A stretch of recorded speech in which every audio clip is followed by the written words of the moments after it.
Welcome, Gothamites, to another episode of the Arkham Sessions. My name is Brian Ward. With me, as always, the psychologist to the superheroes, superheroines, and supervillains of Gotham City. She's Dr. Drea Letamendi. Dr. Drea. Hello. Welcome. Hi. You're going to be doing a lot of heavy lifting on this very special episode. It's a surprise episode. It is. By surprise, I mean those of you listening in your cars or at home or at work or on the treadmill, wherever you listen to your podcasts, you thought you were going to be getting episode 3 of Harley Quinn, but instead you're getting an entirely different Harley. If you've looked at the title of this episode, you know that we are covering the sequel to the Academy Award-winning Joker. We are covering Joker Folie Deux. Thank you for pronouncing the title of that movie. I do want to say something. Mm-hmm. A couple things. I went to the dentist today. Okay. It's been several hours, but I'm still noticing a little bit of a slur. So I apologize. I'm going to do my best to enunciate well. The other thing is, for those of you who have video, I'm giving, actually it's more Alice Cooper than it is Harley Quinn. Yeah. So yeah, there's something happening. For those of you who don't know, Alice Cooper is an elderly rock and roll. Some people might not know. I mean, Alice Cooper Let's be clear, though. In your description of Alice Cooper, the first adjective you used was elderly? You didn't let me finish. Okay. An elderly, like an elder rock and roll genius. That's where I was going with that. I see. I mean, some people would just say rock legend, yes, icon. Yes, those are all good too. Elderly first. He was predominantly famous in the 70s, in the 80s. Sure. Anyone who knows Wayne's World would know the famous Alice Cooper scene where they go. And by the way, I've worked with Alice Cooper. He's known to be a kind-hearted, super nice guy. I actually hope to meet him one day. But anyway, I was kind of going for the subtle Harley Quinn from this film, mm-hmm. and I'm realizing how Alice Cooper-ish it actually looks.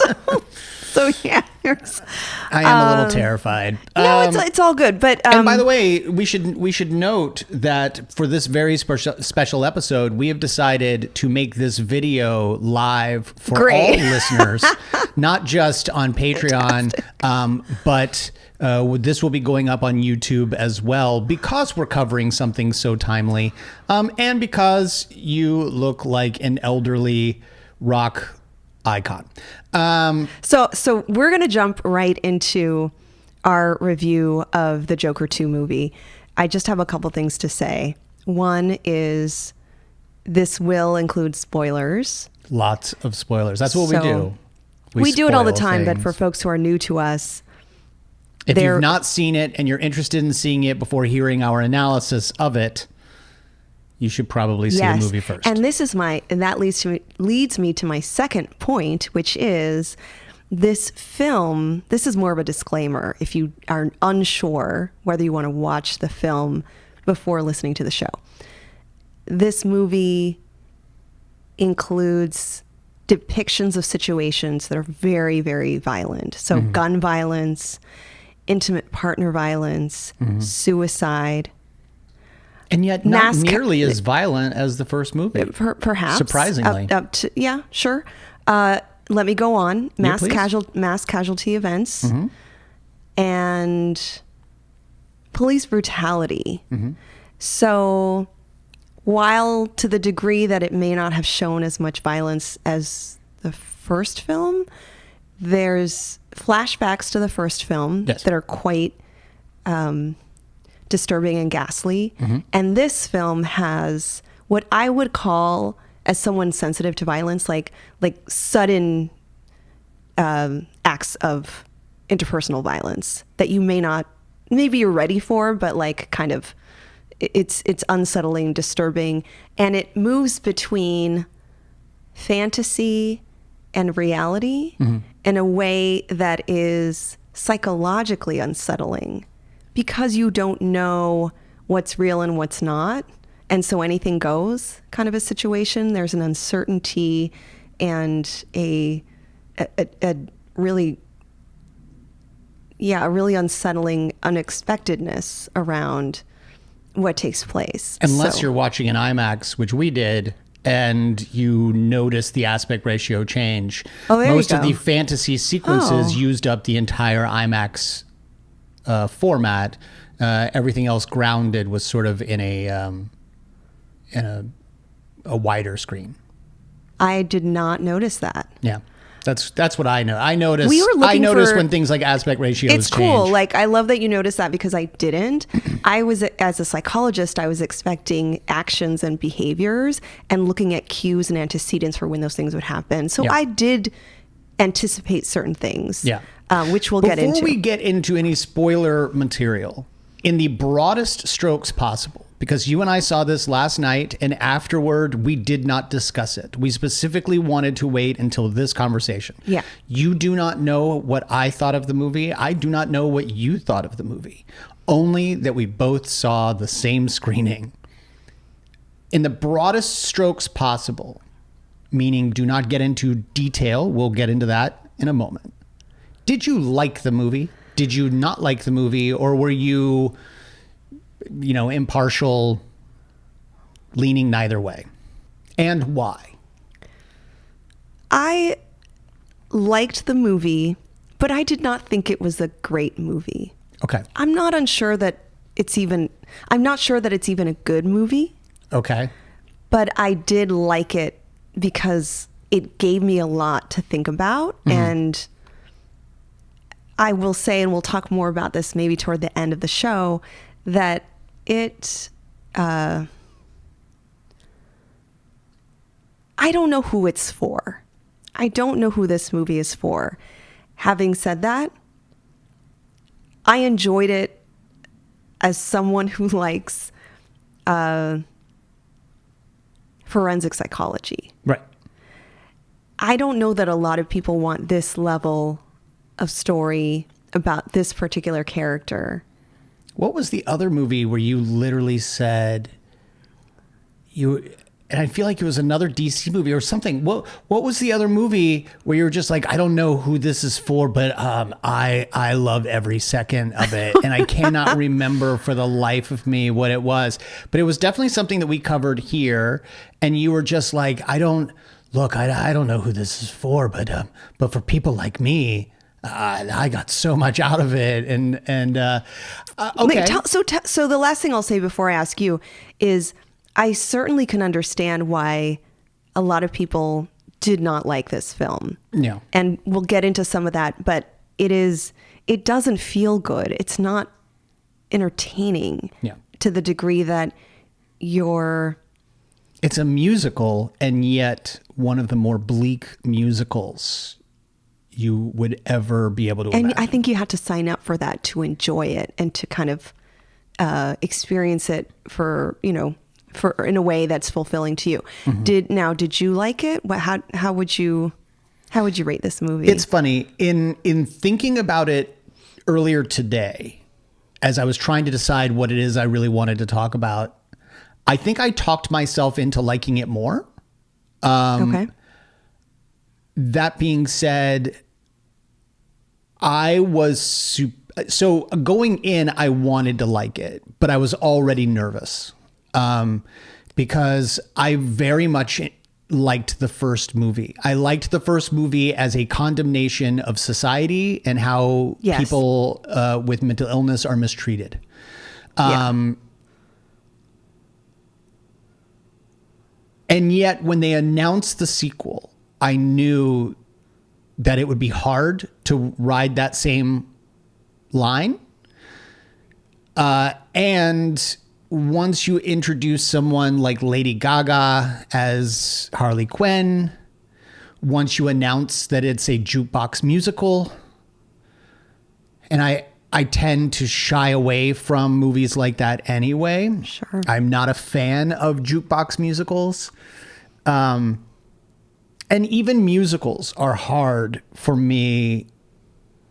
I was never a musical theater guy. My best friend in the world, big musical theater guy. And that's not to say I don't like certain musicals, but to me, it all needs to make sense. And there were moments in this movie where a song just suddenly appears, and it's almost like they're winking at the audience like, yeah, you're going to have to sit through another one. Here you go. And I found myself bored. Like the movie was boring to me. And I think you're right that it is a long movie that could be edited down. 2 hours and 18 minutes. The songs are long.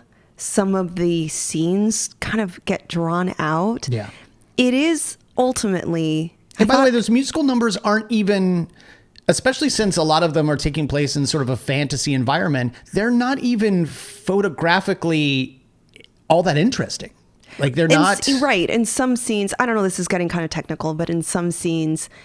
That's what I'm here for. I know. But it just transitions from a dialogue to singing to a performance, but the elements of the acting... And you might walk out the door, but that's it. Like, right, but the elements of the acting don't change. Yeah. There are some musical elements where it's a big production, and we can talk about what is that supposed to represent. Yeah. But ultimately what I wanted to say is that this is a movie about the trial that follows the story from the first movie. Yeah. I did not feel like there was a big story. It did not further his there character. There is no story. No. The Joker, aka Arthur Fleck, it doesn't deepen our understanding of his psychology even, because there's just repeated bits. That's where I convinced myself earlier today we might not agree. Okay. So I would say, before, I know we're going to do a deeper dive, but for me, that's why this is a skip it movie. Just see the first one. Unless you want a... Closure. Not even that. Like, unless you want the trial. Unless you want a movie about... And even then, it's only the last hour of the movie. Yeah. Having said that, I did not feel like his character was further developed. I did not feel like we learned a lot more about Arthur Fleck. I feel like we were introduced to a new character, Harley Quinn, who was not as dynamic as the Harley Quinn characterizations we've seen. If she didn't interact with other people directly, I'm thinking of like I'm thinking of Catherine Keener's defense attorney for Arthur. Yeah. You would think she's a fantasy. A fantasy, because she really has no relevance to the movie. Like there is no... She is one more aspect of society trying to create something that isn't there. And again, we said this is going to be heavily spoiler territory, but then she just, she pieces out, and you're just like, she really doesn't have much of any real, gravitas to the characters or the story of the movie itself. Yeah. She is just sort of one more element of Gotham City and the world at large. Yeah. So we should say that this does pick up after the first film. He has killed 6 people, only 5 of which are known, because what people may not remember is that he smothered his mother with a pillow, but was not arrested for that crime. He was only arrested for the deaths of 5 people. The most important, and when I say important, I mean the fact that it happened publicly on national television, was the murder of a late night talk show host. And this movie basically follows Arthur in his day-to-day life in prison as he is gearing up for his trial. His defense attorney is Catherine Keener. And she is desperately trying to push this notion of insanity. We can say that you have multiple personality disorder, which I know in 2024 is dissociative identity disorder. However, in the time period in which this takes place, in the early 80s, they're probably still thinking of multiple personality disorder. Well, so that's the question I was going to ask you. Is this taking place in the early 80s? Yes, it's because meant the first, to be. Yeah. Like the first movie, didn't it like sort of span the gap, or wasn't it like late 70s, early? Because the whole movie was supposed to feel like Taxi Driver. It was supposed to feel like, you know, those gritty, independent films of that era. And just about everything here says, like, you're not going to see anybody with a cell phone. Got it. Okay. This, I wasn't sure if it's meant to just be like an else world, else time, just some timeline or taking place in an era that we would recognize, but is not our world. It's not stylistic enough to be the Bruce Timm Batman the Animated Series universe, where there's a lot of Art Deco and you're not sure what time period we're in, because there's a lot of modern tech but old clothes. Every man is wearing a fedora, stuff like that. It seems to me to be very grounded in a gritty New York everything being cleaned up and tourism driven. Like you're still going basically into Times Square, and it's just full of like peep shows and, stuff like that. So to me, this is definitely meant to be late 70s, early 80s. And there are some clear ideas that the defense have in terms of creating a case that Arthur Fleck has some kind of mental illness that involves multiple personalities. I guess, and we hear this a couple of times, there are a few conversations with Catherine Keener, like between the lawyer and Arthur Fleck, where she is appropriately, I don't think there's anything coercive about this. Yeah. Appropriately, she tells him, remember that the Joker is a fragmented self. Remember that you are separate from the Joker. So there are these ideas that they're really trying to encourage him to emphasize during his trial, in that he has these alters. And that one alter is responsible for the homicides. Can I oh, yes, you can. I don't want to say correct you, but could I amend something you're saying? Because this is something that I kept noticing throughout the film. Okay. And it seemed interesting to me. And then, of course, it resolves itself at the end, in my opinion. Okay. She never, and he never, and in fact, Harley, who goes by Lee in this particular film. Yeah. They never refer to him as the Joker. He is simply Joker. And I feel like leaving the word "the" off is super important, because he may not be the Joker. I noticed at one point someone else calls him the Joker, but he never calls himself the Joker. So it's Steve Joker. Coogan, who's playing a reporter, is sitting in a cell, and he's like, "So are you Arthur or are you the Joker?" And then she says, "We talked about this. The rules are you can't call him Joker." Yeah. So she removes the, and they just constantly refer to Joker, Joker, Joker as being the alternate personality within Arthur. So this is why I've convinced myself that I like it more. This is why I needed a little bit more time, I think, away from the movie to really sort of stew in what I liked and disliked about it. Ultimately, what I disliked about it is exactly what I said. I just found it to be dull and lifeless. Sure. I was just bored throughout most of the movie. Everyone's interested in Travis Bickle in Taxi Driver. You don't want to see Travis Bickle's trial. Like, we don't care. It's too grounded in reality to care. Fair. Except for the bleak musical numbers.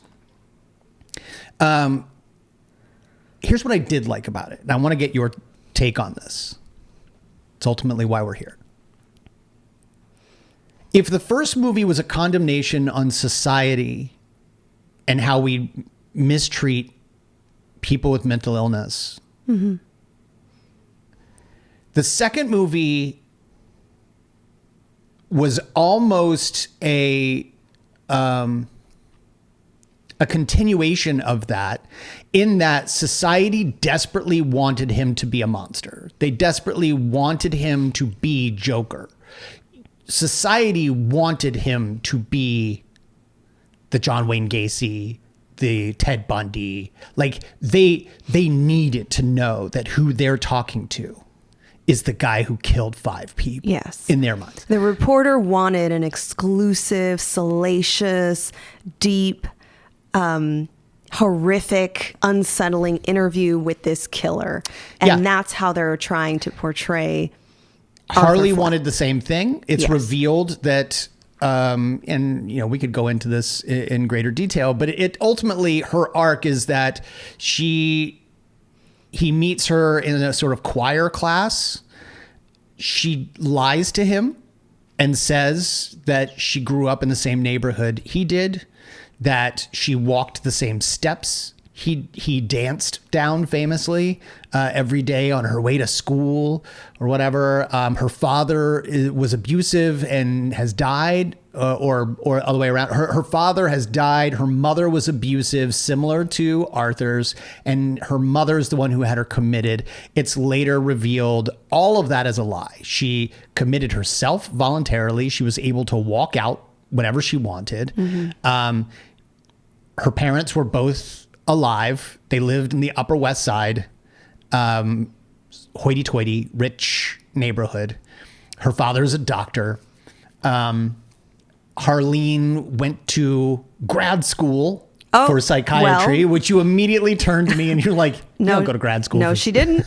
No, she didn't. They say she went to grad school for psychiatry. You go to med school for psychiatry. You go to grad school for psychology. And look, maybe Catherine Keener just doesn't know the difference. No. I think so. I'll say a couple things. Lazy writing. If you're going to go through an entire explanation in this court drama about multiple personalities and have many psychologists, testify and provide their assessments, all this stuff, at least get this right. This is simple. So I think that's kind of lazy. I think they just didn't check. But I'm glad you're saying that, because that's what's bringing me to the thing that I liked. And that is, there's one scene in particular that sold me. And I remember being so super impressed. So Todd Phillips, who is the director and the co-writer of the film, seems to be saying something very specific, which is that mental illness does not make a killer. And the reason I say that is because society as a whole keeps driving this: you're mentally ill, you're mentally ill, you're mentally ill. You didn't kill these people. Joker did it.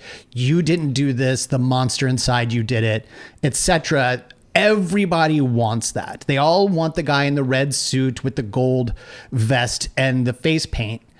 No one wants Arthur. And a psychiatrist is up on the stand and says, look, I spent 89 minutes with him, and I've reviewed all of the previous paperwork and all of that. And I'm here to say, I can diagnose him potentially with 4 mild mental illnesses, none of which explain why he killed 6 people. Yeah. And that's exactly right. Like, yes, his mental illness didn't do this. We have to take a pause here, because we need to go back to the plea.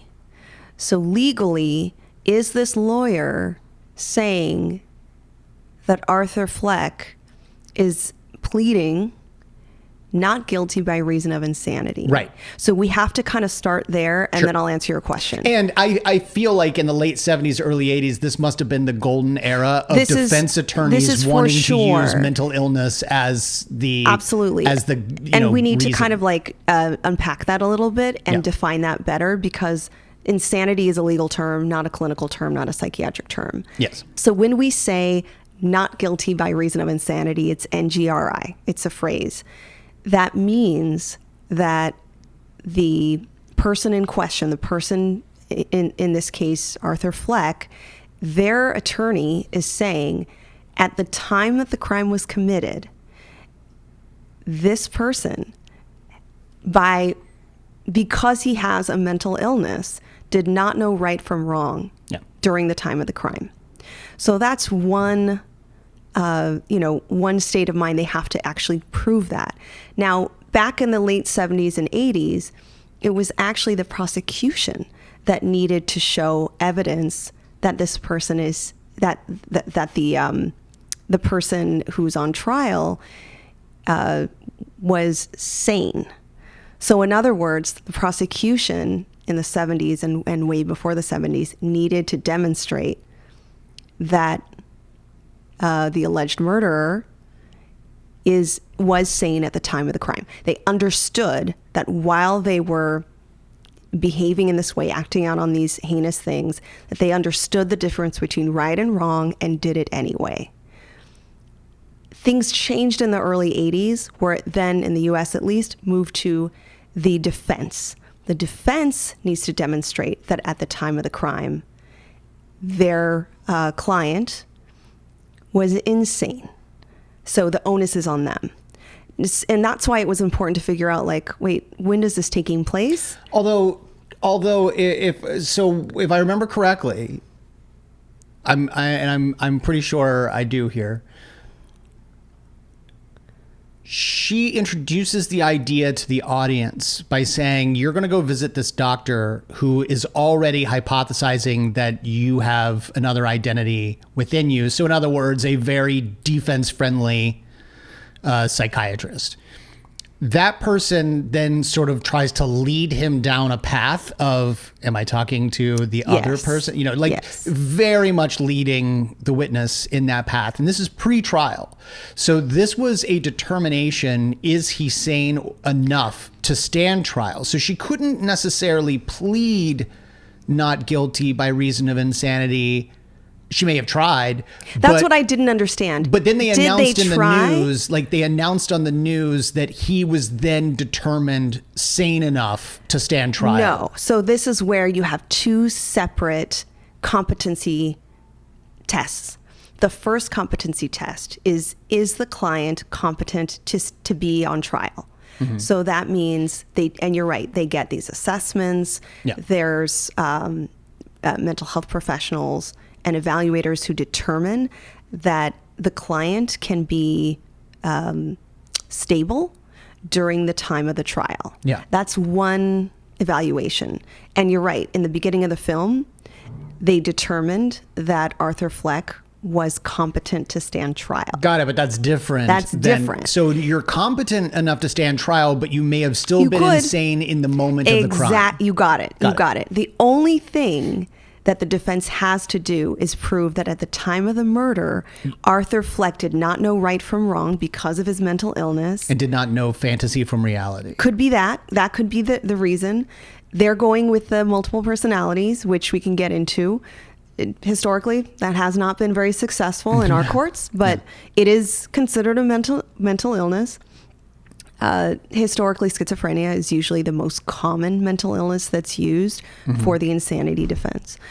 But with NGRI, you do not have to show that your client consistently or always doesn't know right from wrong. Just at the time of the crime, did they know what was going on? Did they understand that ending this person's life is morally wrong?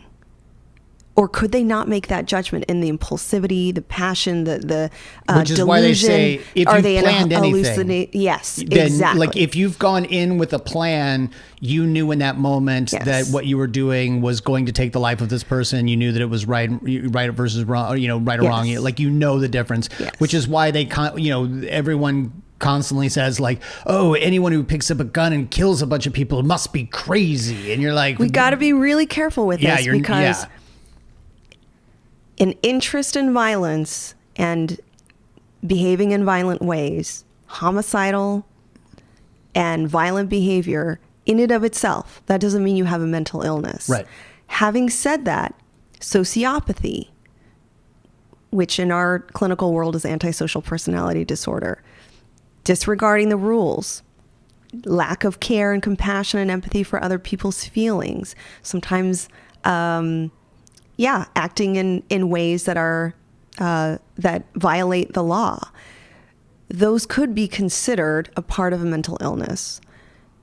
The insanity defense is not going to work for someone who simply is a sociopath. In other words, someone willing to kill people, that alone, having a disregard for the law, having lack of remorse, simply do not care for another person's life, while that can be considered a long-standing personality disorder, that is not going to be a successful defense here, because that person definitely knows right from wrong at the time of the murder, and you did not care. You kill people and you don't care, you're not going to use the insanity plea. Now, what's interesting about Arthur's plea or defense is the lawyer and the psychiatrist who's there to sort of be on his side, they keep making the case that the environment created this killer, that his mistreatment, the bullying, the downright mean way that his mother even treated him and talked about him privately to other people, is sort of what drove him to do this, to the degree that at one point he fires his lawyer. He's tired of feeling like she isn't doing right by him, and he is being heavily manipulated by Harleen in the courtroom at this point. She is actively taking this is why I say that it seemed very Fight Clubby. Like it was almost like she is the Joker part of him. I've never seen Fight Club, remember? So I don't know. Oh, so it's almost like she was it's an older movie. Spoilers. It's almost like she was the shadow self. The shadow self. Yeah. Who says, at one point he is talking to someone on the stand. It's Puddles, the little person who was also a clown in the first movie, who is in the room when he kills the guy in the apartment. And he says, well, yeah, but he was kind of a bully, right? Like and Puddles is like, he didn't deserve to die for being a bully. And at this point, Arthur's in full makeup and in regalia, and he's like, but didn't he deserve to die because he was a bully?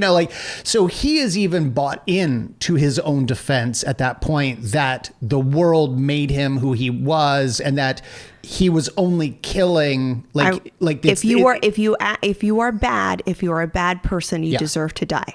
Absolutely. Right. My mother. Yeah. So Arthur Fleck's moral compass, his moral framework is, if you are bad to me, you deserve to die. Right. So one could argue, I would say, if you were the defense attorney, one would argue that's the difference between right and wrong as perceived by you, and the argument of right and wrong as perceived by him, is that you would say no one deserves to die because they bullied you, and he would say, no, the right thing to do is to kill the people who mistreat me.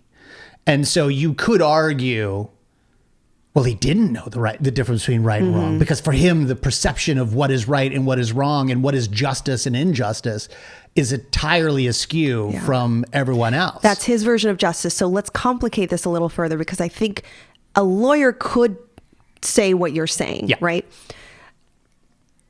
The couple things I wanted to mention, first thing about Harley Quinn is that I love where you're going in that what if everything since the moment he glanced at her in that hospital ward was a Jacob's Ladder situation. Was like, since then, like they met eyes, but since that point, she has been either a fantasy or a hallucination, and she is taken the form of his shadow self. And we should say that the very beginning of this movie opens up with a Looney Tunes style animated cartoon that follows the Joker as he steps out onto a stage, like the Marie whatever show, and his shadow self, which is literally his shadow, similar to like Peter Pan, peels itself up, puts the face paint on it, goes out and is more charming, is more charismatic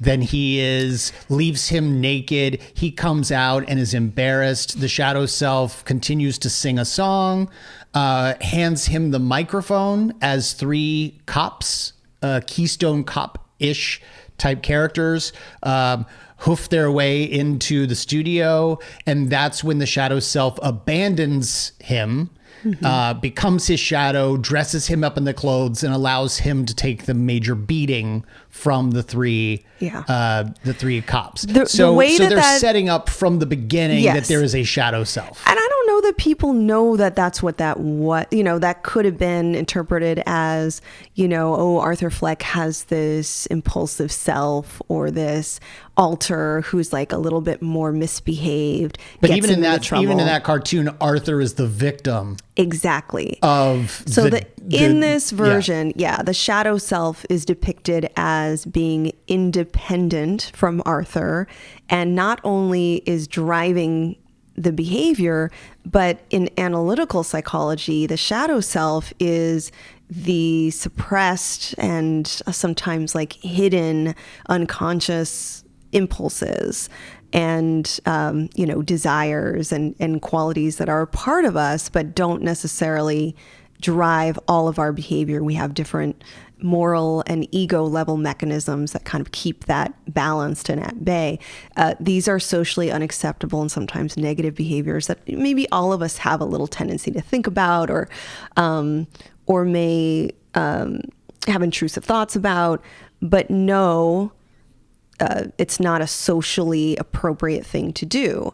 So the shadow self in this little cartoon in the beginning violates a woman, like kisses her without her consent,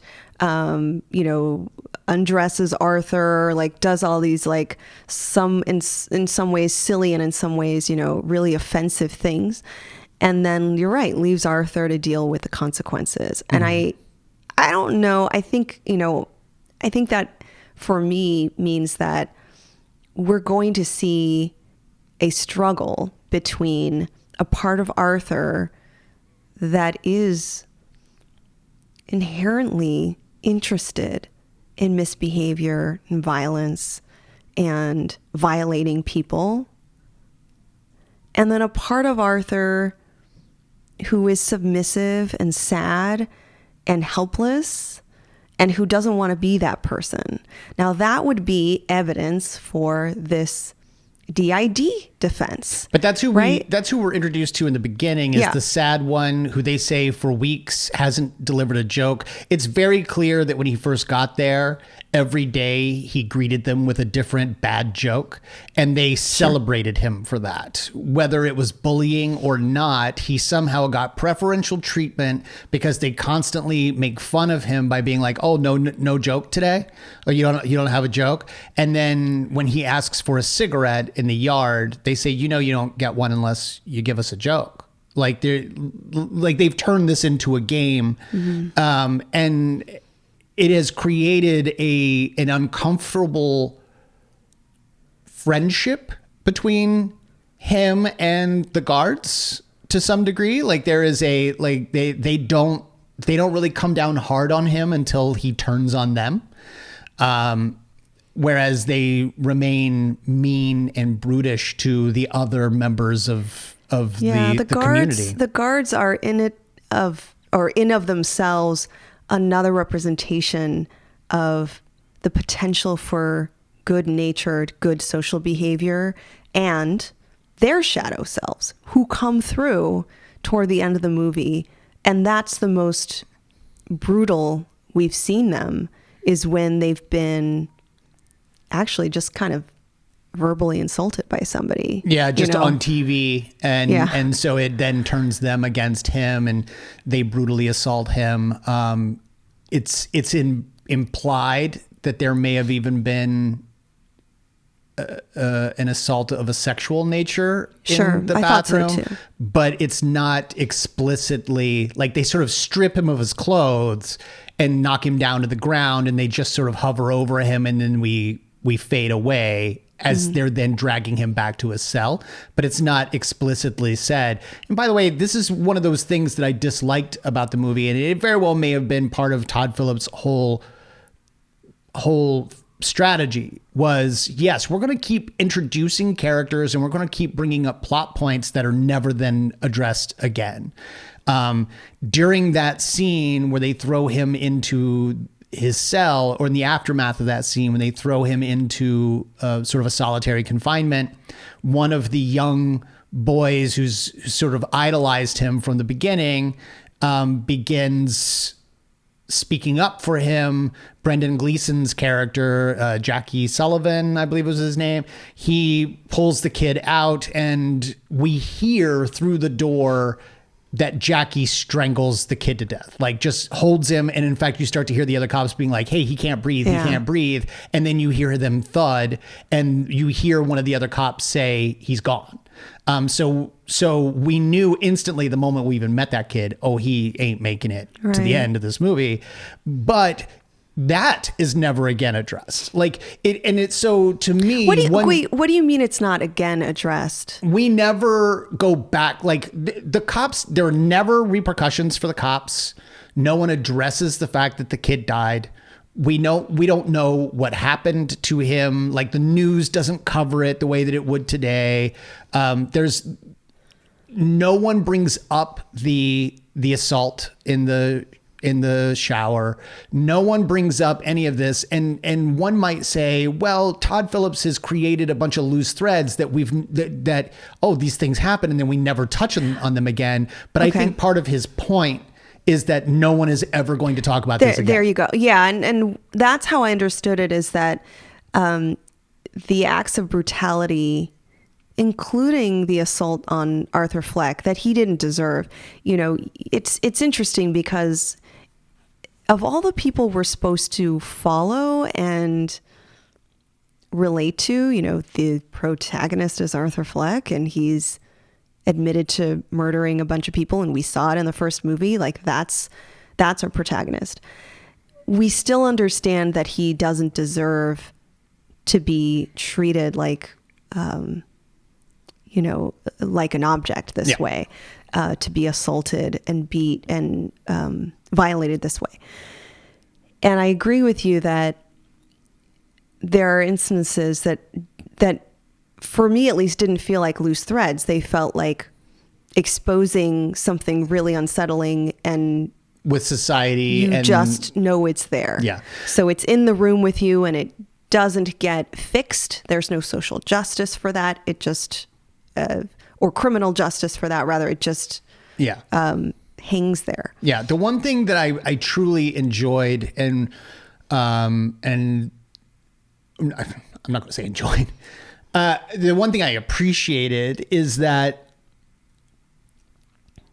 at a moment in which Arthur is giving his closing statement, and he's dressed as the Joker, and he sits down on a stool, and he's got a microphone, he's staring at the camera, the TV cameras, broadcasting out to all these CRT TVs. That should have been your first indication that this was 70s, 80s. He breaks down, and he he then admits, I can't be who you want me to be. So even the burden of being Joker is too much for him. And he basically says, there is no Joker. Just Arthur. I'm just Arthur Fleck. I killed those 6 people. Mm-hmm.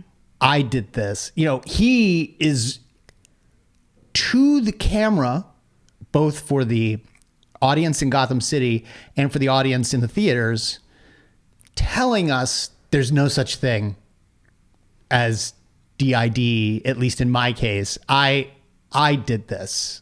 I had my reasons for doing this, and I cannot continue this facade of being this clown character that you desperately want or need me to be.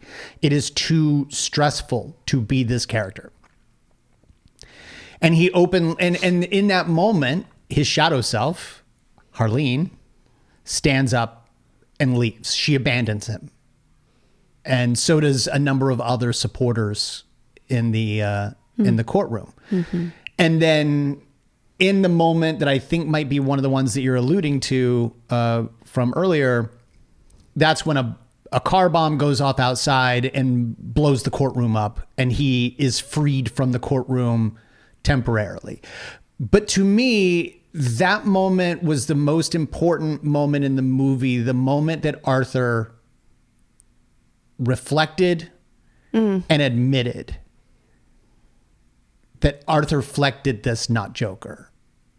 And to sort of wrap up his story, and again, it's one of those things that's so painfully predictable. The moment we see this other character, you know, just like the kid, Arthur ain't getting through this movie. No. And there's, before you wrap that up, because I know where you're going with that. Yeah.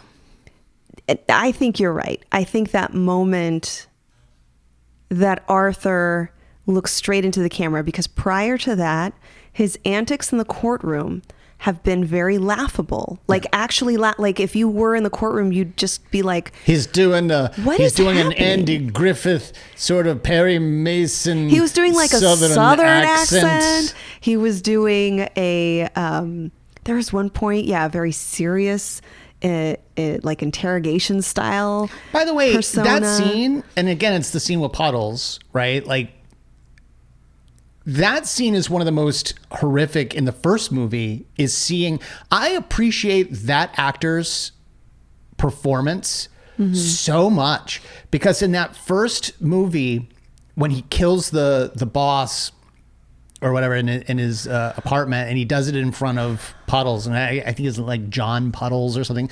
And there's a whole joke made about whether your last name is actually Puddles. That guy is genuinely terrified in that scene.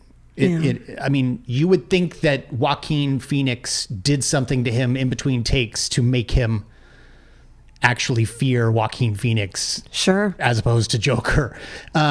He's so convincing, and you feel for him instantly. And in this scene, it is the most, it's the scene I appreciate the most, because he is practically peeing himself on the way to the stand, explains that he is terrified, explains that he didn't want to be here in front of Joker, and refers to him as Arthur. And he's like, I was never scared of you, but I'm scared of him. I'm scared of Joker. And you were the only one who never made fun of me. You were the only one who treated me like a person. You're the only one who never made me feel small until the moment that you killed this other guy. And then I felt so small and so helpless. And again, he steals the movie, because in this scene, even Joker, you see on his face, the facade drops for a moment. He's still behind the face paint, but the facade drops. He then says, I think that's sort of the scene that ultimately leads to him realizing, because he doesn't understand. He's like, but you're the one, like, I was never going to hurt you. I told you I wasn't going to hurt you, and I never did. Like, why are you so scared of me now? Not understanding that what he did is terrifying to anyone in that room. And this actor was just so good in it. And I hope to see a lot more of him. Unfortunately, there aren't a whole lot of roles, like great roles for, little people actors, but there need to be, because this guy was just incredible. Well, and you make a good point, because the people who are testifying during this trial are clear, very descriptive and direct that the person who murdered these people was willfully murdering these people, that they came across, like, and by the way, this is Harvey Dent's case. Like, I don't know, we didn't mention too much that the prosecution is attorney Harvey Dent and assistant DA. The guy looks like he's 25. Yeah, and he's already the assistant DA of Gotham City. It's very surprising how he looks, but he's got a solid case, because these folks are witnesses. They're character witnesses. They're psychologists.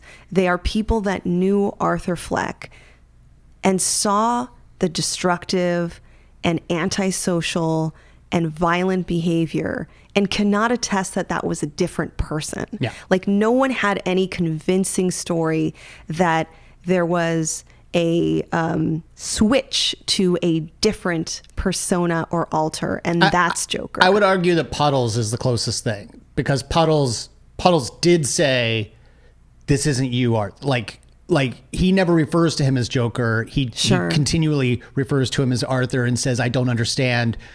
I was never scared of you until."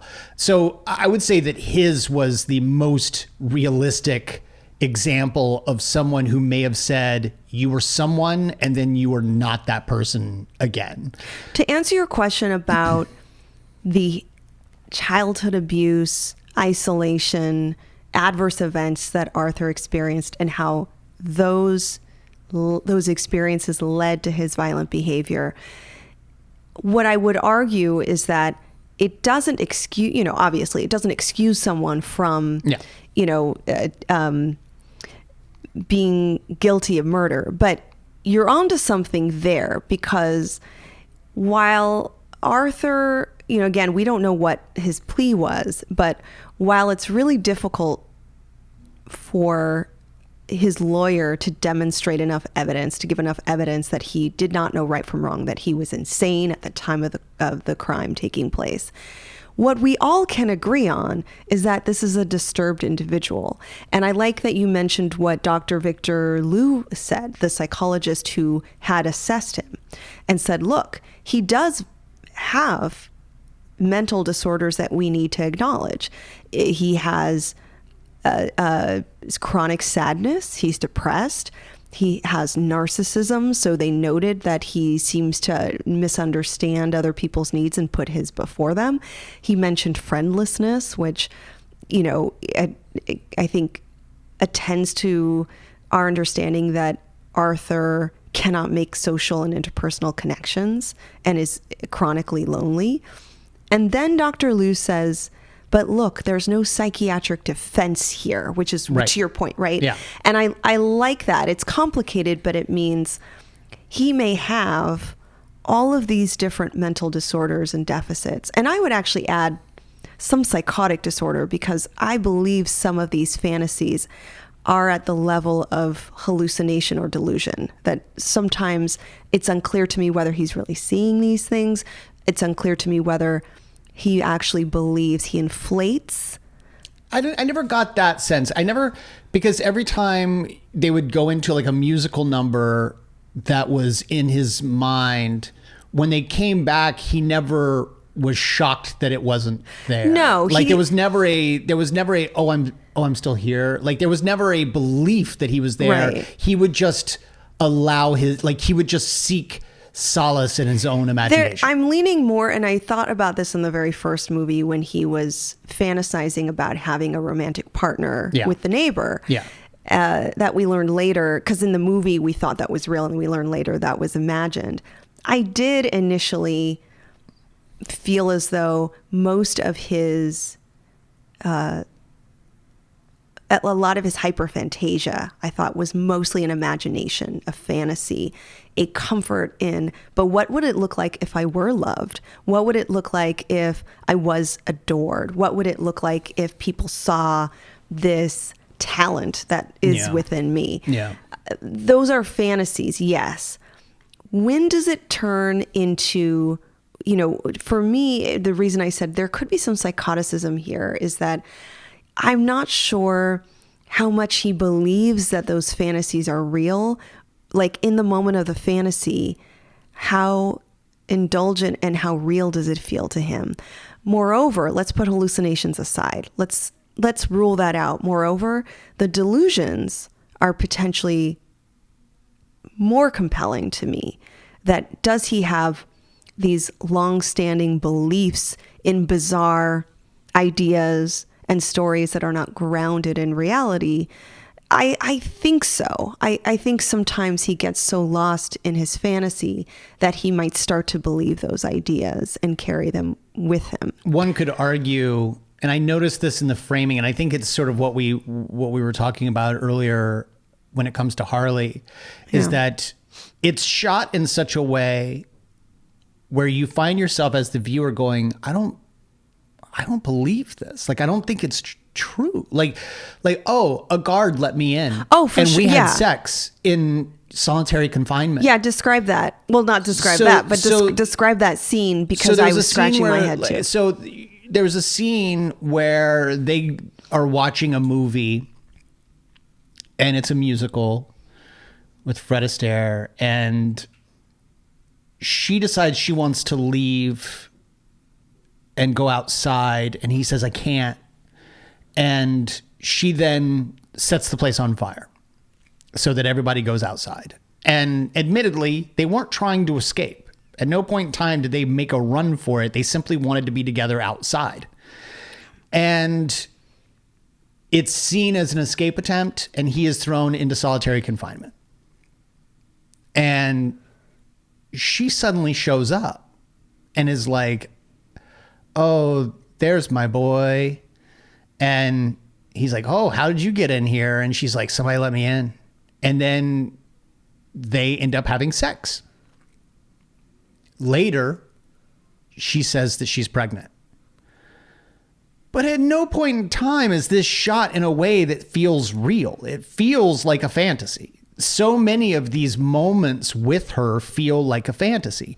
And if she hadn't been on the news with Catherine Keener right there in the thick of it, where she comes up and yells at her for being a bad attorney, and then the news reporters start asking her questions, you would think her entire existence was a delusion or an illusion, whichever one. A fantasy. Yeah. But there are certain scenes that feel like Todd Phillips has specifically said in his own mind, this didn't actually happen. Mm-hmm. So not all of them, but some of them. So it's sort of to your point where you're like, well, maybe they met eyes, but then they just never interacted again. I do think the moment in the cell is something that didn't happen. So you are convinced that... I'm not going to say I'm convinced. I'm saying it's shot in a way that it's ambiguous enough that if someone asked Todd Phillips, was she there or not, he could be like, was she? Was she? So is it possible that... Even the last scene with her. Is it possible that in isolation, in solitary confinement, rather, that the lack of sensory comfort and the extended period of loneliness and the because he was supposed to be in there for 2 weeks.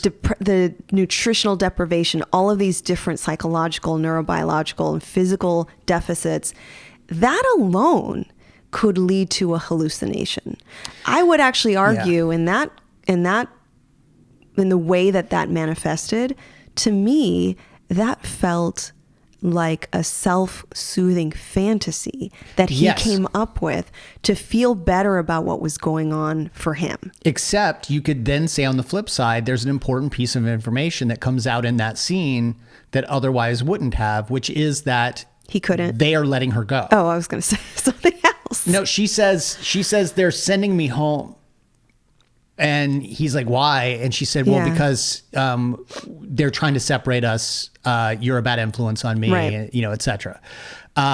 But that's good because it means I can be there for every day of your court trial. I can be there, whatever. So in other words, they just went like, oh, because Joker's here, we're going to let you leave. But then Catherine Keener then says later, they didn't send her home. She checked herself out. She was a voluntary patient. She checked herself out and left.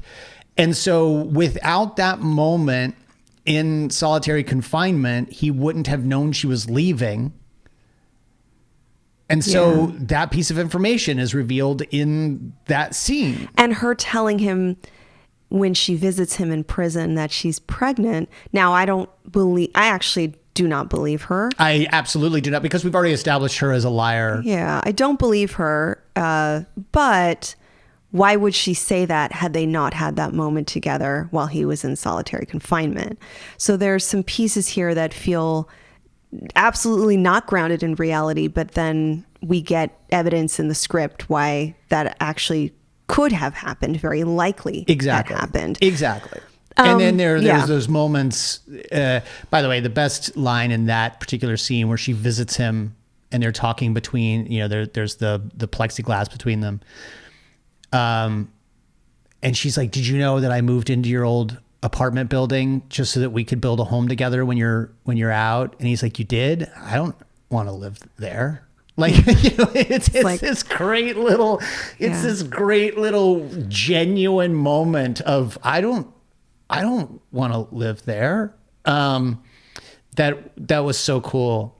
So Dr. Liu actually never mentions any type of psychotic disorder like schizophrenia, which maybe this is helpful because I believe Dr. Liu was a thorough assessor. My understanding is that he did his job. Yeah, and what I like about Dr. Liu, it was used against him by the defense attorney, but she says, how long were you actually with Arthur? And he says 2 hours. And she said, actually, it was 89 minutes. Do you really think you could diagnose him in 89 minutes? And I was like, okay, A, that's a fair point. But B, to your point, especially dating back to like the early stages of this podcast where I would say, oh, what's wrong with Joker? Oh, what's wrong with Penguin? And you're like, well, I've not spent enough time with them. Yeah. Like, he was unable to spend enough time to say anything conclusively about him, except that I do not believe he has another identity. Well, first of all, I do not believe that mental illness is what killed these people. And so I appreciated that because even you have been like 89 minutes. That's not enough time for me to assess somebody. He countered back. He did clap back and he said, I have reviewed the materials, and this client has been in social services for several years. There's tons of therapy notes and other clinical and diagnostic information that this professional can draw from. Plus his own diary. 89 minutes, yeah. So 89 minutes, look, you're going to bill the 2 hours. So it's 2 hours. But 89 minutes doesn't strike me as too long or not long enough, whatever.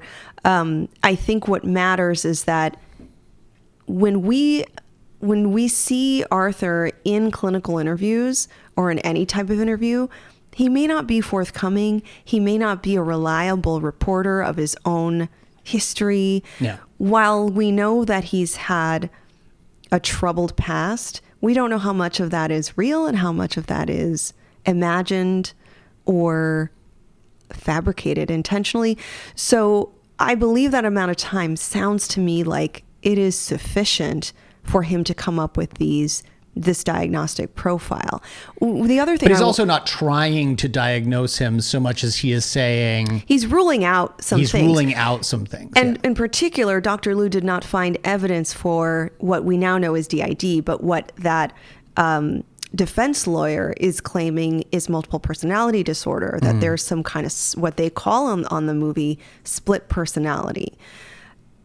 And I'm glad they never got too much into like more labels and descriptors because I didn't quite understand what they meant by split personality, and they left it up to interpretation. Yeah. But my understanding was... Which would have been the case in the 80s anyway. I know. It would have been the sexy thing to put on TV. Yeah. But does the name John Hinckley seem familiar to you? Yeah. What do you know about John Hinckley? He attempted the assassination of a president. Yeah. So he was... and you know he didn't succeed because he doesn't have a middle name. Yeah. So Hinckley was judged to be not guilty by reason of insanity. Yes. Meeting the criteria at the time for being insane at the time of his crime. And so he spent the rest of his life in a mental hospital. So that's the other thing that I want to frame here, is that even though this outcome was different, if this lawyer was going for the NGRI outcome, that does not necessarily mean that Arthur would have been let go into the streets of Gotham. He would have been, and she mentioned this earlier in the movie, you need a higher level of care. You need to be in a mental hospital, not here in this prison. Catherine Keener, yeah. Yeah. And so she keeps saying too that she's the only one who truly cares about him. That she's the only, like, no one else is going to give you the treatment or the care that I will. I mean, I thought she was very compassionate. She's very compassionate. She's very professional, but she is almost also one of those people who has latched on to him in some way. Yeah. Now, the difference between someone like Harley or any number of other folks is that she seems to be doing it out of that compassionate, I need to make sure you go to a hospital. You've got to be not taken to this care prison. of. You've got to be okay. Yeah. When he comes out of the rain, because the guards don't give him an umbrella and he's soaked, he's going from E ward to B ward. To B ward. Or some other one. I can't remember. She gives him a coat. And look, this Catherine Keener genuinely cares about the well-being of this person. Yeah. She knows he has killed multiple people. She knows that he is guilty of that, but she understands that he is unwell, and I don't think she's trying to manipulate the judge. I think she honestly believes that Joker is some deeply unconscious, hidden entity, alter within Arthur that provokes him and that drives this behavior. I truly believe that about her. Now, does the name Menendez, Menendez brothers, does that ring a bell? Yeah. Yeah. So the Menendez brothers have this very Netflix, much in the news right now. Yes, they have this Netflix drama about them. Another outcome. We should also say that Arthur also had a TV movie made about him. Yes, yeah. That Harley says she watched 20 times and then later admits probably closer to 4. Now, do you think Ryan Murphy made that? He would. Arthur Fleck movie. If it were today, Ryan Murphy would be making it, and Joker would be like so sexy with everybody. Not quite the conventionally attractive man in this film, Arthur Fleck. They try real hard to prove that. The very first time you see him, and he's like putting on his clothes, getting up from his bed, and you just sit there and wonder how much of it is computer, because God, how can someone's shoulder blades come out that, like, just jut out that far? He's so emaciated. It looks very scary. What must he have done to his body to get that? So I bring up the Menendez brothers because they claim to have endured a tremendous amount of childhood abuse in their past.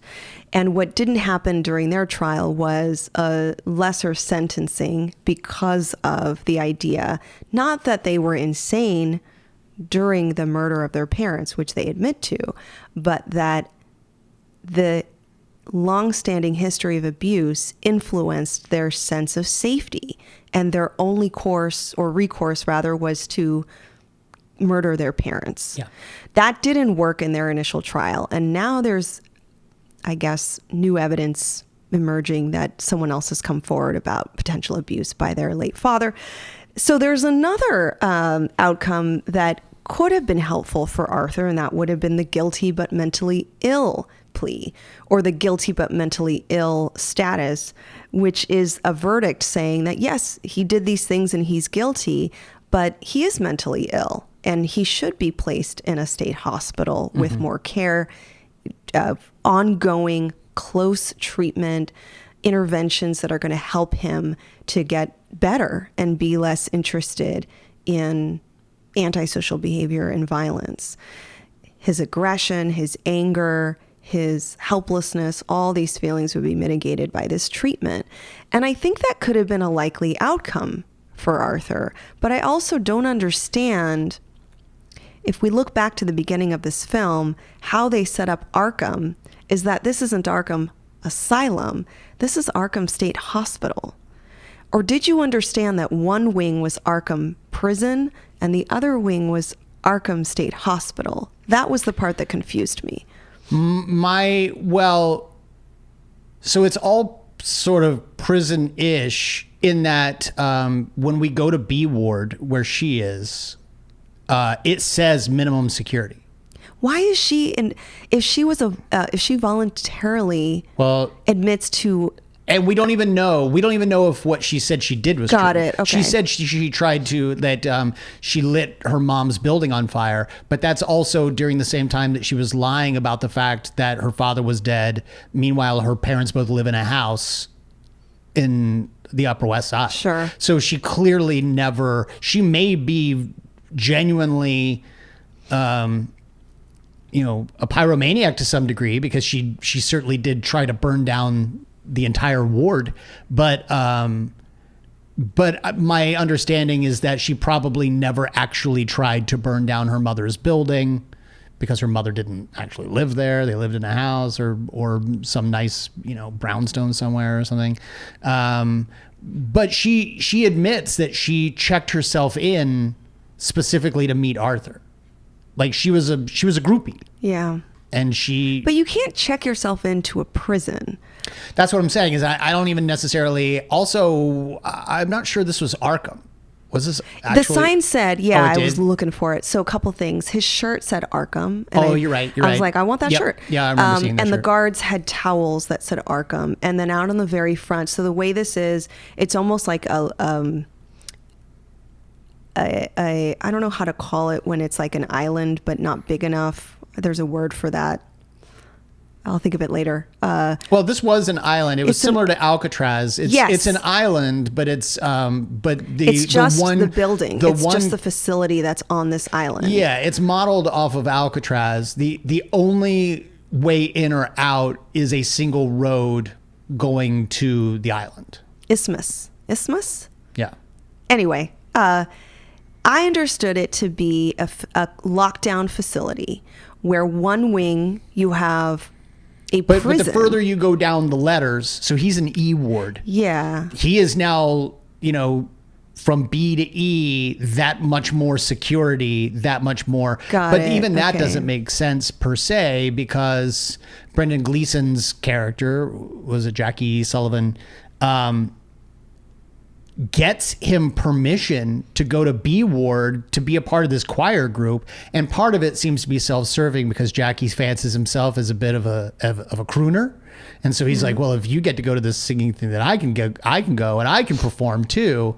So it is interesting. You wouldn't necessarily think someone from E can just casually go to B to participate in song therapy, which, by the way, we should just make this particular part of the discussion just a standalone Patreon, where we discuss song therapy, because it was seemingly run by not just a music teacher, but that was a counselor. But it was a counselor. That counselor didn't say anything I thought was inaccurate. I mean, they didn't say very much at all, but no. But he said, but it was also during a very can be helpful. Singing is cathartic. Yeah. Singing, you could tell your story, and you don't have to do it if you're not feeling it. Like you sing when you're ready to sing.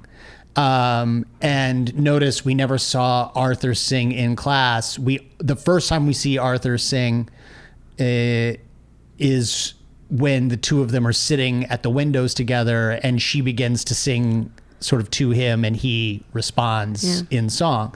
So the two of them have now made this connection.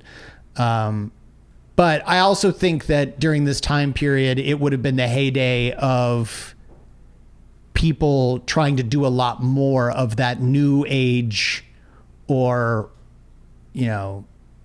at the risk of sounding disparaging, the sort of hippy dippy therapies of like, welcome to 1981. Today, we're going to do therapy through song. Look, well, so even today, even though it sounds hippy dippy, inpatient psych wards often have various group sessions and classes. Yeah. And especially for people who are residents for a very long time, these creative and expression, these what I would consider like art therapy types of experiences can be helpful. Not so much, and yes, because maybe some people feel it's cathartic to get their feelings and ideas and impulses out in ways that are nonverbal. But also there's a social skills element to it. Like you spend time with one another, you get to know other people, you relearn how to engage in more positive ways, and you're monitored. So that is a good point. There's lots of different elements that I think can be therapeutic. That one of my favorite documentaries that I worked on the DVD for many years ago was a documentary called Shakespeare Behind Bars. And it's a fly on the wall documentary that follows a maximum security prison group who performs one Shakespeare play a year. And in this particular case, they're doing The Tempest. And it's fascinating because you're looking at these gigantic, in some cases, just behemoth men, and they're terrifying to look at. I think part of that is because they're in prison. And then they're like, yeah, I'm learning this character, and I really feel like I get it because this character's a monster, and I was seen as a monster, and you're like, oh, what's happening? And suddenly you start to really feel for these people, and in some cases, it's so validating to know that people can overcome the worst things they've ever done in their lives. Like there's this one character or this one person who's like, I really feel like I know this character a lot because they were seen as a monster. And then you hear the interviewer off camera go like, what did you do to get here? And he's like, killed 2 people.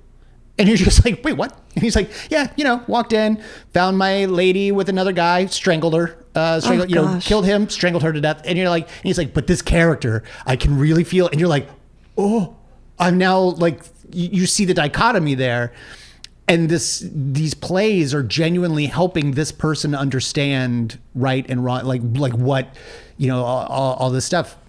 And so it's a fascinating documentary. I recommend people check it out. But similar to what you're saying, yes, these art therapy, but what I meant when I said that was I feel like the late 70s, early 80s is like where like this would have been, hey, what can we throw at the wall to see what sticks? And this could have been one of those things. Speaking of interventions, there's a moment where Arthur tells Harley Quinn he's stopped taking his medication. Yeah. She tells him, you've got to stop taking your medication. To your point, she is I almost said in love. No, she's in lust and obsessed with Joker. But this is also in that the solitary confinement scene. Unclear if it really where it's happened. Unclear, but when she says you need to stop taking your medication and he says I already have, that then sets up the idea that she's not actually there. Yeah. And what would he have been taking? He would have been taking mood stabilizers. 3 pills. Yeah. Did you recognize the colors of any of those? A light blue one, a light pink one, and a white one. There was like a yellow one or something. Like when we looked down, I thought it was like 2 white ones and a yellow one or something like that. I don't remember. No, there's no label on them. I don't know. If we're going with the time frame, it could be lithium. It could be any kind of mood stabilizer. What we do know from his behavior is that, to your point, he was growing more and more lethargic and introverted and quiet and kind of solemn, kept to himself. He's always been a bit of an introvert. He's always been a loner. And I think that's what had scared a lot of people about him initially, as the first movie portrayed. But when he stopped taking his medication, he became more outgoing. He was more playful. He started to make his jokes again with the guards. As unfunny as ever. Yeah, but he would I loved what you said about his time in court when he would put on, it's almost like he's a child putting on and practicing these different personas. Like, what if I sounded like this? Would this be the kind of guy that would interrogate this person? And that's not DID. That's not multiple personality disorder. That's somebody who, based on what we know about him, he truly doesn't like who he is. He doesn't genuinely like Arthur. And his whole thing was, and it's brought up again in this movie, his mother told him that he was put on this earth to make people happy and to make them laugh.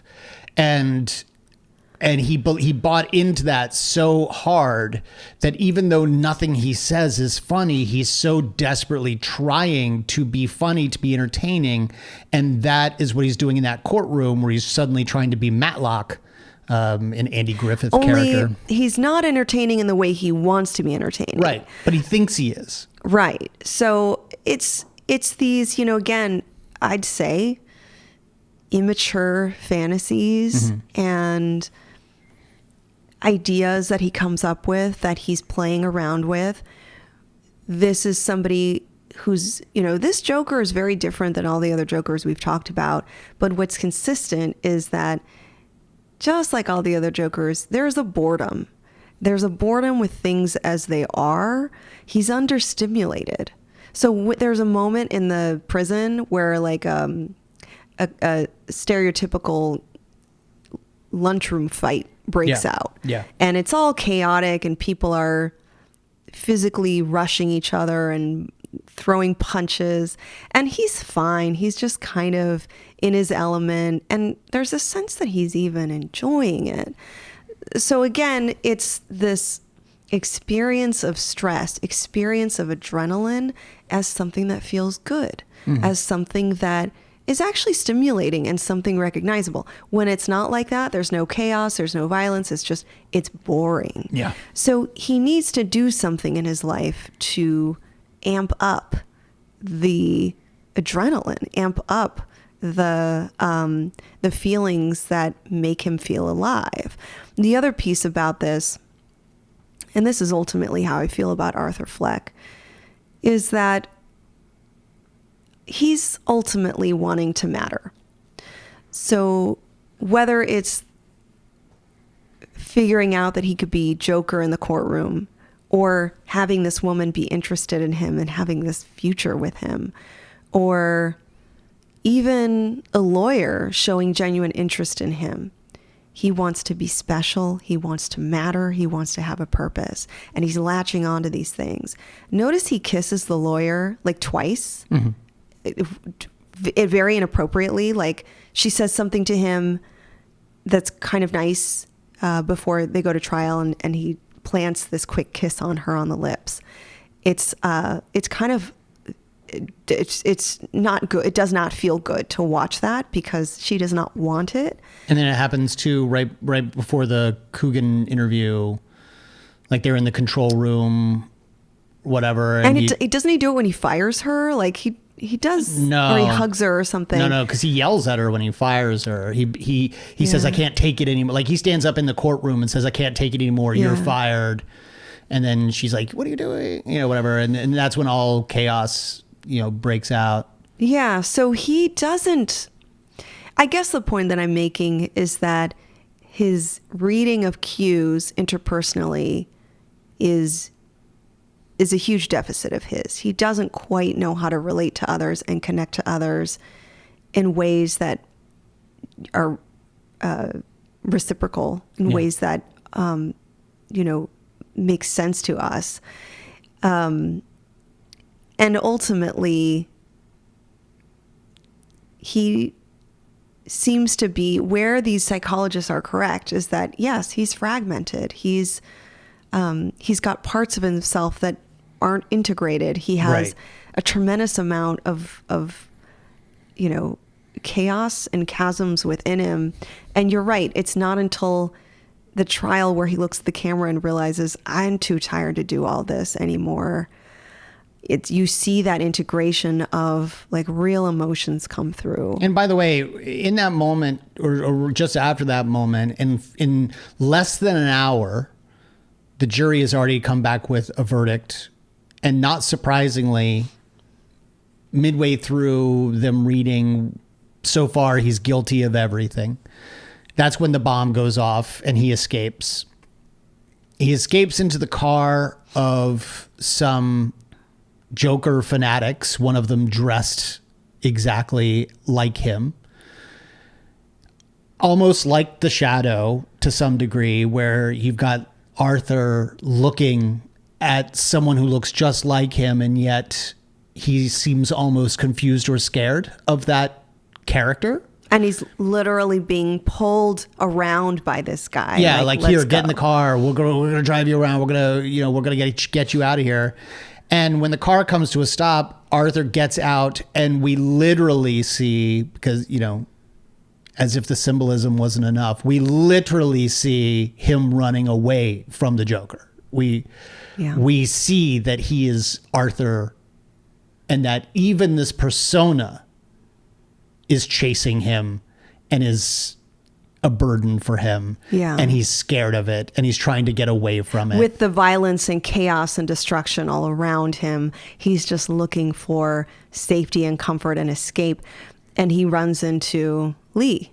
Yeah. And this is one of those, is now, this was scene she there real or not? Because he runs to the famous stairs, and she's there, and she explains that this was never going to be more than a fantasy. You knew, you should have known you were never going to get out. We were never going to flee town. We weren't going to go anywhere. This was exactly how it was always meant to play out. And she tells him goodbye and leaves. And in that moment, the police cars start coming up, and I'm not gonna lie, when we suddenly cut to the ground level, looking up the staircase, and the police cars are in the foreground, and Arthur's up top on the stairs, shoulders shrugged, sort of slumped down. I was convinced she wasn't going to be in the shot. Like, oh, okay, yeah. But we do see her walk away. If I were a cop, I'd be like, hey, where are you going? Right. But it's Gotham. But we do see her walk away. And so, yeah, but that's another scene where I was just like, it is so questionable as to whether she was even there, whether they had this conversation. Like you, I absolutely believe that she is not pregnant. And he goes back to prison, and then the not so surprising ending is that he has let down his true believers, the people who made him a hero within his own community. He's told he's got a visitor. Who's the visitor? Could it be Harleen come back to be with him? Could it be Catherine Keener coming back to express her desire for him to get better? Could it be... You got to have the trial again. Yeah, could it be like any number of the... No. Clearly, this was a moment set up by the guards and by one of the other prisoners who we've been watching, being like, okay, when's this going to happen? Yeah. The guy stops him, tries to tell him a joke, and then shivs him several times in the stomach. And as Arthur dies on the floor, we don't really see, because it's blurry in the background, the focus is not on him, but we know that the other person then cut the big smile into his cheeks with the knife, clearly paying homage to the other person who won the Academy Award for playing Joker, and suggesting that the legacy of Joker will continue and that this unnamed prisoner is going to fulfill the destiny that Arthur couldn't, that he is the next in the line, which then gets us to the point where we could be like, oh, the Joker, similar to Ra's al Ghul, never dies, just gets passed on from one person to another. I'm unhappy with that notion simply because it resets the table. Suddenly you go, oh, I actually don't know anything about Joker. Like, I knew something about someone who they were inspired by, but I don't actually know anything about the Joker. They're still an unreliable narrator. Well, that's what the comic books asserted for so long, is you're not supposed to know his. But the problem that I have with that is that, not that we don't know anything about the history, but if you're going to tell us the history, lean into it and don't chicken out. If I look at the Joker in the comics, I've never thought he was not genuine. I've never thought he was not exactly the clown prince that he claimed to be. And if we're taking the end of this movie as the origin story for potentially that Joker, then that Joker was never that person. That Joker became that person. And I liked the idea of a man who was driven to this, who thought he was funny, who actually put on the clown makeup, who had a problem, granted it was linked to mental illness and anxiety, but the laugh was haunting. Now I'm just watching someone performative recreate someone that they were disappointed by. So he's like pantomiming. He's mimicking someone else. Yeah, and becoming something else. Like, do I think that guy is going to run around with a crazed laugh? I mean, maybe, because he seems a bit on the. He already kind of seemed that way. On the crazy side. So you kind of want him to be more authentic. Like, this guy's just copying that guy. He's not. Exactly. That's what I mean. Okay. It's like, I want him to be authentic. I want him to be himself. I don't want him to be a recreation of something that he saw 2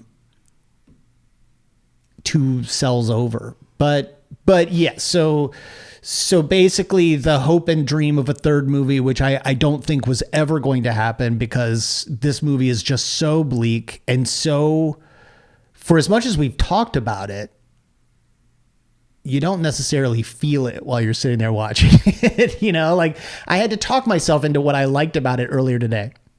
Last night I was just like, wow, I am mesmerized by how bored I am. So tell me, I have a couple questions for you as we wrap this up. Did you like this version of Harley, and what was the purpose of having Harley in this second movie?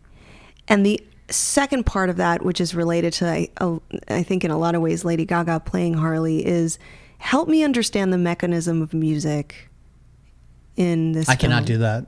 I cannot help you understand the mechanism of music. I stopped liking music somewhere in the early 90s. Well, as in the context of their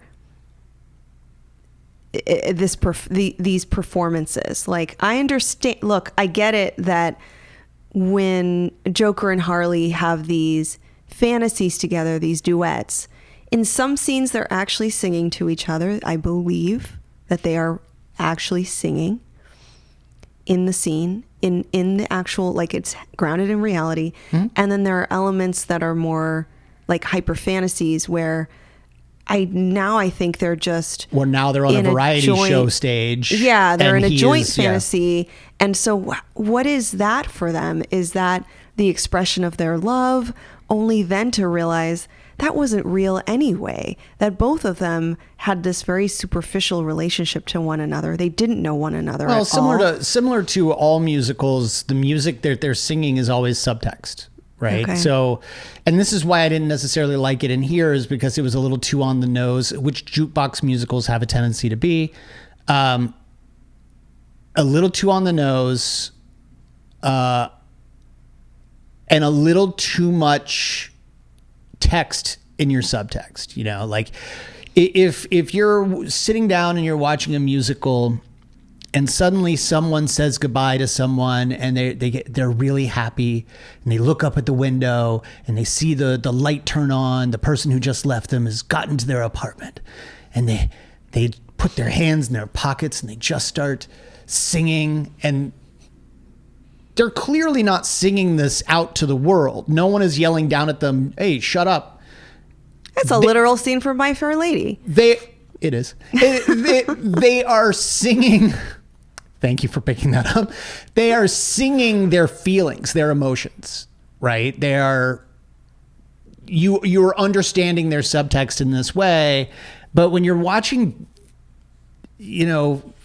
Folie, Deux, it's just them singing at each other. And they're not even singing two different sets of emotion. They're just sort of singing together at each other. And I think the closest thing is the fantasy moment where he imagines them on a like the Joker and Harley variety show, and they come out and they're singing together. And this is after he has learned that she has lied to him. Mm-hmm. They are singing together, and then when she turns her back on him, he takes it personally and stops singing. And she's like, "What's wrong?" And he's like, "You're not even looking at me anymore. This is supposed to be about me, how much you love me. This song is supposed to be how much you love me. And it's not about that." And she's like, no, this song is not about how much I love you. We're singing to them, the audience. Right. And he's like, "Oh, is that what it is?" And then she pulls out a gun and shoots him in the gut in his imagination. Yeah. Because to him, learning that she may not love him the way that he thought, like that to me is the most musical moment in the movie. But the rest of the songs are just so on the nose.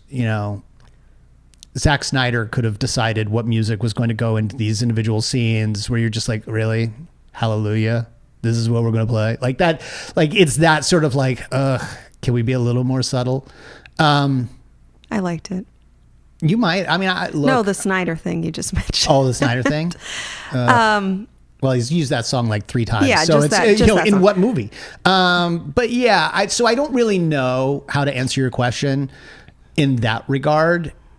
Simply to say that more often than not, the music is more about subtext and is more about the feeling of the person singing and is more about, all of that. Unless you're talking about like Hard Knot Life from Annie. Right. They're just all passing the time as they're scrubbing the floors for Mrs. Hannigan. Unlike or make Annie. them laugh in Singing in the Rain. Like that's a very clear, like, by the way, that's my favorite musical of all time. And that's because to me, all the music in that movie makes sense because they are vaudeville actors. Yeah. Who are genuine performers who have bits and routines. They've just decided to start doing them. And occasionally Donald O'Connell will just start playing the piano. And you're like, I don't like that one so much. You what? I don't like that one so much. Well, you're going to watch it again soon because now I've got it in my head. So are we then to agree that there's a level of subversion here, that the songs and the performances in themselves sometimes take on the violence, the lies, the manipulation, the aspects that have come up for him, at least, I don't know about her so much, but have come up for him around his relationship to her.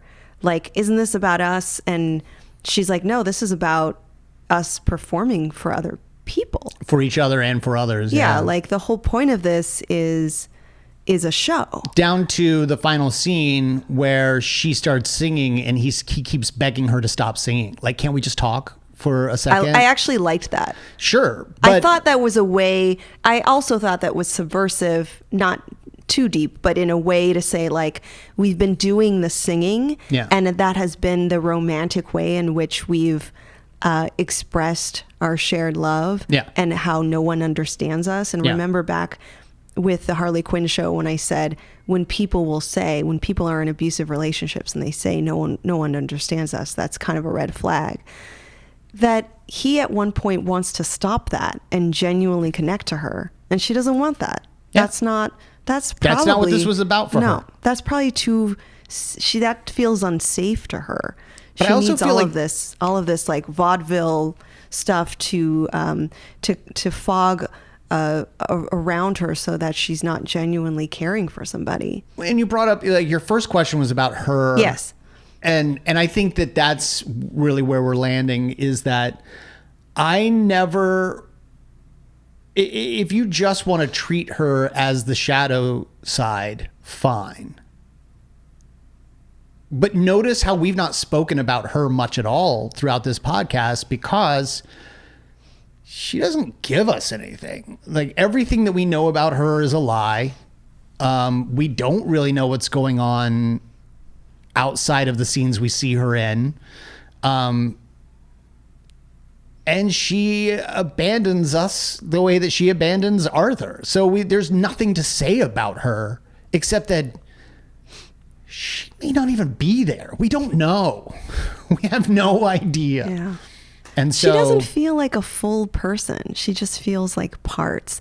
Yeah. I did want to ask you, now in the origin story of Harley Quinn in the comics, there's a one-shot written by Dini and Tim that portrays Harley being a psychologist at Arkham who falls in love with the Joker, who's a patient.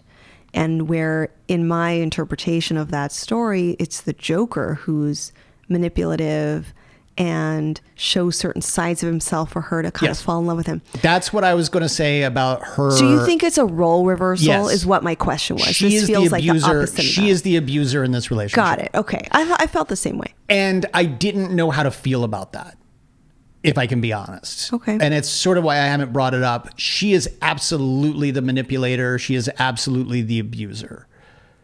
Am I happy with making Harley Quinn the abuser after so many years of her having been the abused? I don't know. Like, I could take it or leave it. You know, if you want to say that the character is getting her comeuppance, I wouldn't say that this is the way to do it. It would have been in a show like Harley Quinn, where she genuinely comes into her own. She leans so heavily on Joker in this particular movie, but not in the same way. He is in no way abusive toward her, which is good. But at the same time, it does leave a bad taste in your mouth when you realize just how manipulative and how much of the shadow self she is. I agree with that. I wasn't really enjoying this version of Harley. Yeah. And I don't know that I've ever felt like any live action depiction. Margot Robbie is probably a better depiction of who I think Harley Quinn is. Ultimately, Not Mia Sara from the Birds of Prey TV series. what I was going to mention. Can't believe I just pulled that out of my head. What I was going to mention is if there were ever to be a depiction that I think might appeal to me, it might be in The Penguin. If she exists in that show, because so far I've really appreciated the fullness of all those characters. Yeah. She could be written correctly. Correctly sounds very blaming, but like... But that's also one of those shows where, you know, everyone was asking, why is he not Oswald Cobblepot? Why is he Oz Cobb? Who cares? What? Well, the explanation was given by Matt Reeves. And he was saying that, you know, like Edward Nygma isn't Edward Nygma in the Batman, it's Edward Nash. And in the comics, they've started to change the names of some of these characters so that they're not so cartoonish and obvious. Sure. Like, really, Enigma? Like, that's your God-given name. But Oswald Cobblepot sounds like a normal name to me. No, totally. But they were trying to make it less cartoonish. And they were like, well, we've never gotten around to changing Oswald's name. Got it. And so he went to Jim Lee and was like, do you think it's okay if we change it to Oz Cobb? And Jim's like, yeah, go for it. Like Jim seems like such a, like, yeah, go. Get it.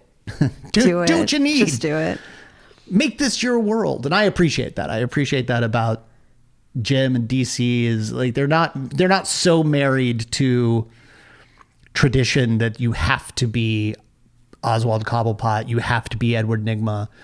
Right. You could bring, like I wondered, is she called Lee in this movie because you didn't want to call her Harley Quinn?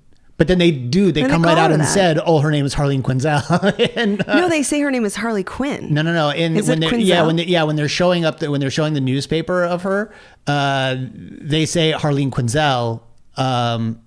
And so I was like, oh no, you just went ahead and stayed with the Harley Quinn. Name. The last little treat we get, a little Easter egg. I don't know if it's an Easter egg, but there are very subtle, maybe not so subtle, but there's a couple of shots after the explosion in the courtroom that shows Harvey Dent with a burnt up face. Scratched up. He's not really burnt up. He's got scratches. There's like bloody scratches, but he's not like, he's not, It's not like acid was thrown on his face. At no point in time is he Tommy Lee Jones or Aaron Eckhart or, But I liked it. It was fine. I giggled. It was fine. I didn't hate it. Those are the kinds of things that I look for. Yeah. I mean, at least we never saw him take out a coin, so we got that going for us. I wouldn't have hated that either. I'm a sucker for these things. I know you are. Okay. So, what did I rate this film in terms of psychological science?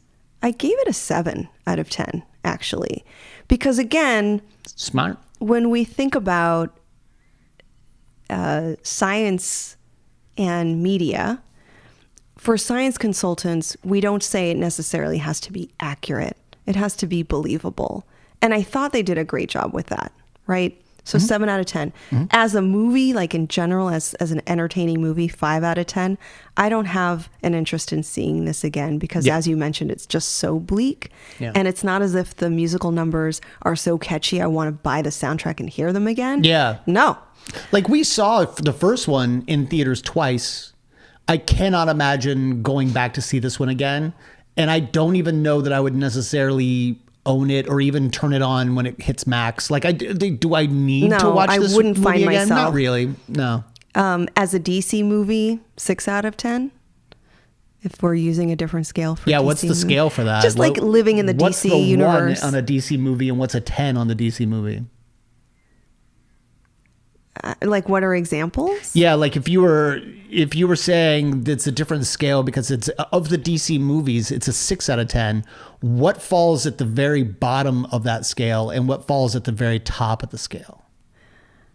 If I include animated movies, maybe some of the less interesting animated movies at the bottom, but at the top, you're gonna hate me. You're gonna hate me so much. The Batman and Robin. Batman Returns and the Batman, Matt Reeves, the Batman would be like 8s and 9s. The Nolan films would be like solid 7s and 8s. So you don't have a 10. You don't have like an actual what's at the height of that scale. It's in the future. Oh, okay. You're saving it for some Penguin the movie coming out. My philosophy about the 10 is that if you give a 10, then you can't give something better than a 10. And you may encounter something that's better than the thing you gave a 10. My philosophy is the numbers don't have to stay constant. Oh, you can Is that I could put something at a 10. So for instance, if I go to a concert and it is the worst experience of my life, but it's the very first concert I've ever been to, it's still the best concert I've ever been to. Okay, so you just change the anchors? That just sounds sloppy. Yes. Like that's messy. I don't like it. Right. It becomes, okay, so then if I go to see a concert that I loved, I would then say, okay, that one's now the best concert I've ever been to, and the other one has moved down. And the more concerts I go to, the more that one hits the number one, it gets pushed down to the bottom. So putting it at a 10 spot doesn't mean it's at a solid 10. It simply means it's the best one so far.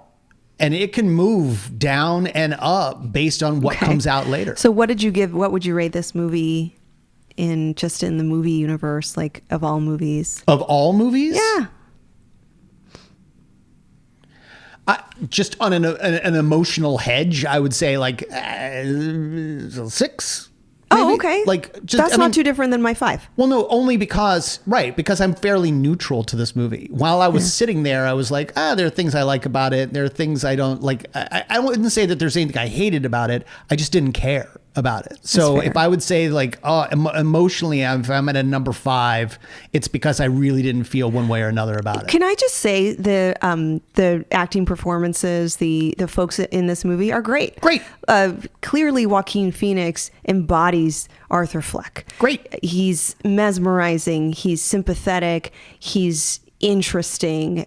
Like, he truly did a fantastic job. Yep. Lady Gaga is fine. I think she obviously she's truly talented. I forgot his name, the main guard that we're kind of Brendan following.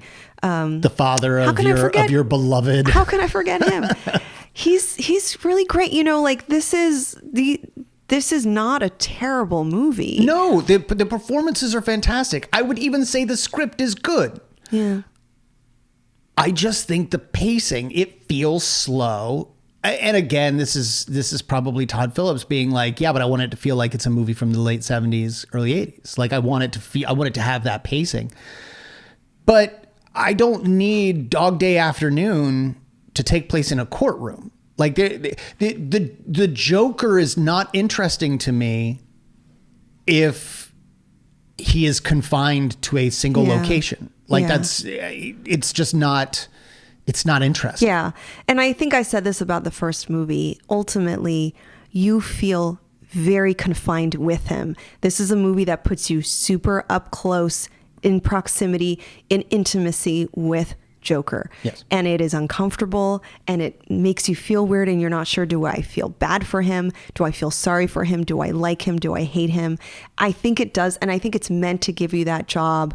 You're kind of confined and trapped with this homicidal guy who you're just trying to figure out, and you're locked in with him. That, I think those are the feelings that you have. And that's why I'm saying, even as a psychologist who assesses people, this is not a feeling that I want to have again. I'm not ready to press play on this movie anytime soon. Yeah.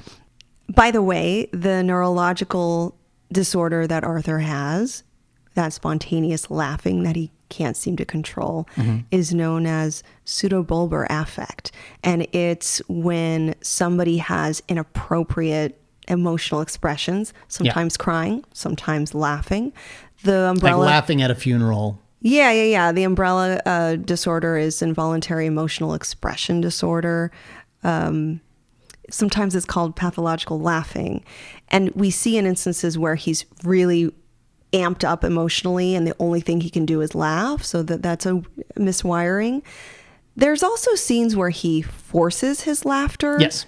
There's much more, or I should say there's much less genuine laughter in this movie than there was in the first one. Yeah. He's sort of trying to force a sensation that is positive and lively. Yeah.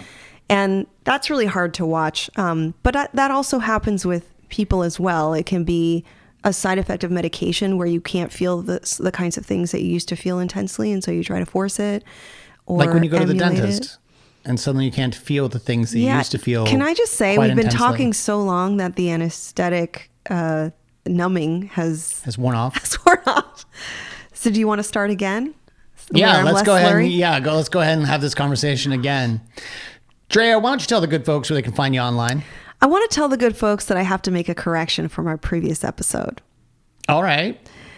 A very minor correction when we were talking about Harley and the Joker and some research demonstrating the likelihood of intimate partner violence. I mentioned that sometimes the level of education can intimidate partners and increase the likelihood of violence. And I think I expressed it that way. Let me just clarify. There's a nuance here. There's mitigating factors here. In general, when women have more education, that's a protective factor.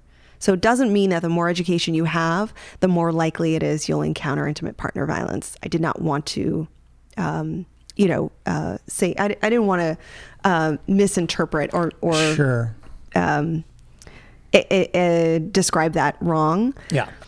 It's that when partners have a discrepancy between them, and it's the male partner who has less education and ostensibly less income, less power, that discrepancy, the bigger it is, that discrepancy, that's the factor that increases the likelihood of intimate partner violence. Got it. Does that make sense? So it's the gap in income.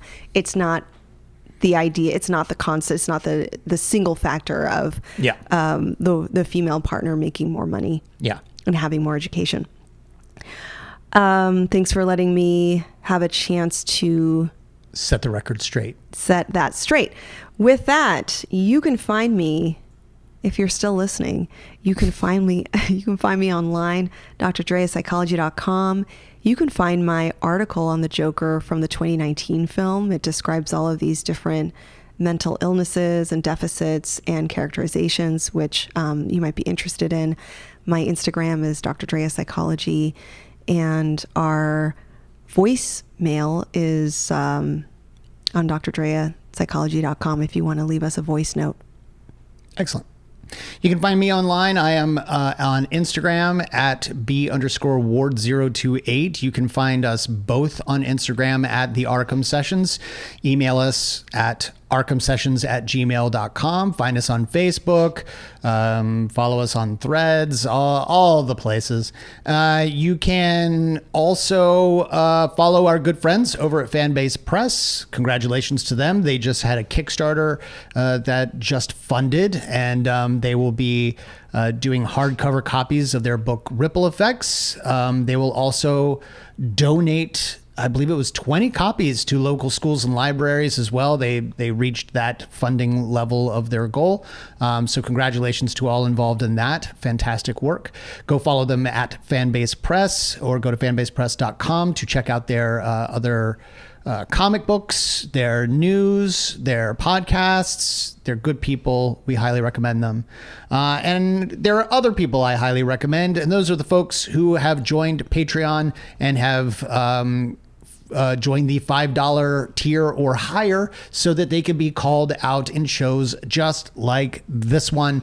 We'll start with Trevor Schwartz, Aaron Wenrick, Mike Ficklin, Lindsay B., Dr. Jerome Anderson, Antonio Lopez, Kevin Ortel, Todd Stashwick, Hero's Journey Fitness, Mark Pepper, Frank Moeller, Swara Salih, Jameric YJ, SK, and my father, Carl Ward. Thank you all for joining patreon.com/Arkham Sessions. And you can get your name called out by joining the $5 tier, or you can decide what we cover next after Harley Quinn by joining the $3 tier. There are lots of tiers. Join them. The only one I don't recommend necessarily at this moment is the one for the challenge coin, because we have completely sold out.